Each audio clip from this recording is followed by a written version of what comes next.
இஸ்லாத்தை அதன் ஆரம்ப காலத்திலேயே ஏற்றுக்கொண்ட 2 முறை ஹிஜ்ரத் செய்த ஒரு அஸ்ஸாபிகூனல் அவ்வலூன் சஹாபி பெண்மணியை பற்றி உங்களுக்கு தெரியுமா? அவர்களுடைய பெயர்தான் லைலா பின்த் அபி ஹத்மா அல் அதவியா ரலியல்லாஹு அன்ஹா. மக்கா நகரில் குறைஷி குலத்தில் பனு அதி கிளையில் பிறந்த இவர்கள் ஆமிர் இப்னு ரபியா ரலியல்லாஹு அன்ஹு அவர்களை மணந்தார்கள்.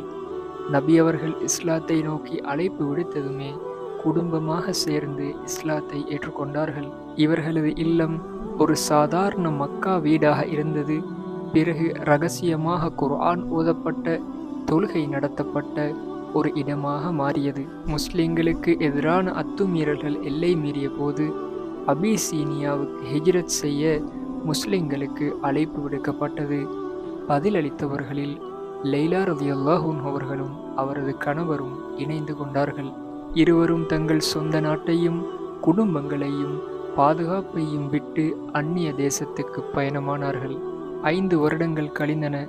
லைலா ரலியல்லாஹு அன்ஹா அவர்கள் தங்கள் குடும்பத்தினர் மற்ற முஸ்லிம்களுடன் மதீனாவை நோக்கி ஹிஜ்ரத் செய்து வந்தார்கள். தூய இஸ்லாமிய சமூகத்தில் ஒரு சிறந்த மனைவியாக, ஒரு சிறந்த தாயாக, ஒரு நல்ல குடிமகளாக அழகான வாழ்க்கையை நடத்தினார்கள். இதுதான் அஸ்ஸாபிகூனல் அவ்வலூன் முஹாஜிரா லைலா பின்த் அபி ஹத்மா அல் அதவியா ரலியல்லாஹு அன்ஹா அவர்களின் வாழ்க்கை சுருக்கம். அஸ்ஸலாமு அலைக்கும் வரஹ்மத்துல்லாஹி வபரகாத்துஹு.